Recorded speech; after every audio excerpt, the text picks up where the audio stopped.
எனதருமை தமிழ் மக்களே, அநீதிகளுக்கு எதிரான போராட்டத்தில் எமது சகோதரர்களும் பிள்ளைகளும் அறிவாயுதமேந்தியிருக்கிறார்கள்.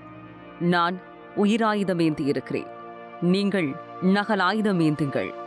ஆம், உங்கள் கையில் கிடைத்திருக்கும் இந்த துண்டறிக்கையை நகலெடுத்து உங்கள் நண்பர்கள், உறவினர்கள், மாணவர்கள் வசம் கொடுத்து போராட்டத்துக்கான ஆதரவுகளை பெருகச் செய்யுங்கள்.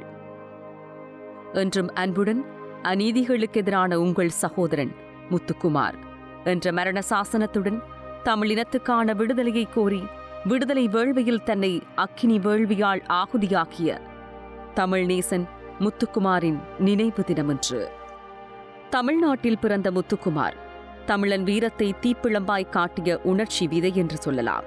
ஆம், அந்த அளவுக்கு ஈழத் தமிழரின் வரலாற்று வலி இவருள் உறைந்து பெருக்கெடுத்தது. அதனால் அன்று தன் ஏக்கங்களுடன் தனது தேசத்தை சாடி தன் நேசத்துக்குரிய ஈழத் தமிழர்களுக்காக நடுவீதியில் தன்னை எரியும் மலையாக இருத்திக் கொண்டார். அது 2009 ஜனவரி மாதம் 29ஆம் திகதி வியாழக்கிழமை காலை பொழுது. இளம் ஊடகவியலாளரான முத்துக்குமார் சென்னை நுங்கம்பாக்கத்தில் உள்ள சாஸ்திரி பவனுக்கு வந்து தான் எடுத்து வந்த கடிதங்களை பொறுமையாக அங்கிருந்த மக்களுக்கெல்லாம் வழங்கினார். ஈழத் தமிழர்களை காப்பாற்றும்படி கூறிவிட்டு தன் உடலில் மண்ணெண்ணெயை ஊற்றி தீயை பற்ற வைத்தார். தாகத்தோடு இருந்த தீ முத்துக்குமாரின் உடல் முழுவதையும் எரித்துக் கொண்டது.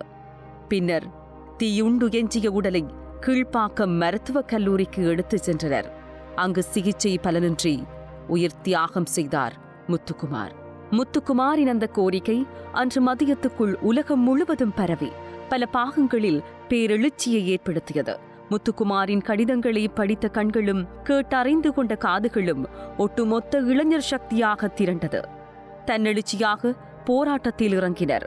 தமிழ்நாட்டின் மூலை முடுக்கெங்கிலும் இருந்தும் சென்னையை நோக்கி மக்கள் அலைகடலென திரண்டனர். தமிழகம் தன் இயல்பு நிலையை இழந்தது. மொத்த தமிழகமும் போராட்டக்களமாக மாறியது. அந்த கணமே முத்துக்குமாரின் தியாகம் உணர்வெழுச்சியுடன் மக்கள் போராட்டமாக வெடித்தது. ஈழ விடியலை நோக்கிய முத்துக்குமாரின் தியாகம் உலகையே அதிர வைத்தது. ஆனால் பொறுப்பானவர்கள் இன்று போல் அன்றும் கண்மூடி மௌனிகளாகவே கடந்து போனார்கள். என்றாலும் தமிழகத்திலிருந்து தாயகத்துக்காக உயர் லட்சிய கனவோடு தன் உயிரை அர்ப்பணித்த முத்துக்குமாரனுக்கான இடம் உலகத் தமிழர் மனங்களில் தனித்துவமானது என்பதே உண்மை. உடலங்கங்கள் தீயினால் உமிழ்ந்த போதும் உயிரின் எச்சமாய், உணர்வின் மிச்சமாய், எரிந்து போகாத பிரகடனமாய் முத்துக்குமாரின் வலிய எழுத்துக்கள் வலிமை தர வல்லவை. மௌனத்தின் கோபமாய், இயலாமையின் வெளிப்பாடாய் தீமூட்டி புரட்சி தீயில் தமிழர்களை உணர்வூட்டிட ஓர் உயிர் தன்னில் தீமூட்டியது. அது மாணவர் புரட்சியாய், அகிம்சையின் திரட்சியாய், அறவழி முதிர்ச்சியாய் எழுந்து கொண்டது. பிறந்து வாழ்ந்து மறைந்து போகும் மனிதர்கள் மத்தியில் மறைந்து 16 ஆண்டுகள் ஆன போதும் ஒவ்வொரு தமிழர்களின் மனங்களிலும் உத்வேக நெருப்பாய் எரிந்து கொண்டிருக்கும் தியாகச்சுடர் முத்துக்குமாரை வரலாற்று வலிகளை அடுத்த தலைமுறைக்கு கடத்தும் IBC தமிழ் வானொலி கனதியான இதயத்தோடு நினைவேந்துகிறது. கணவருக்காகவும் எல்லாவற்றையும் துணிந்து போராடுவேன். இது போன்ற இன்னும் பல காணொளிகளுக்கு IBC தமிழ் ரேடியோ என்ற எங்கள் யூடியூப் சேனலை சப்ஸ்கிரைப் செய்வதோடு பெல் பட்டனையும் அழுத்துங்கள். அத்துடன் IBC தமிழ் ரேடியோ எனும் Facebook, Instagram, Twitter பக்கங்களிலும் எங்களை தொடரலாம்.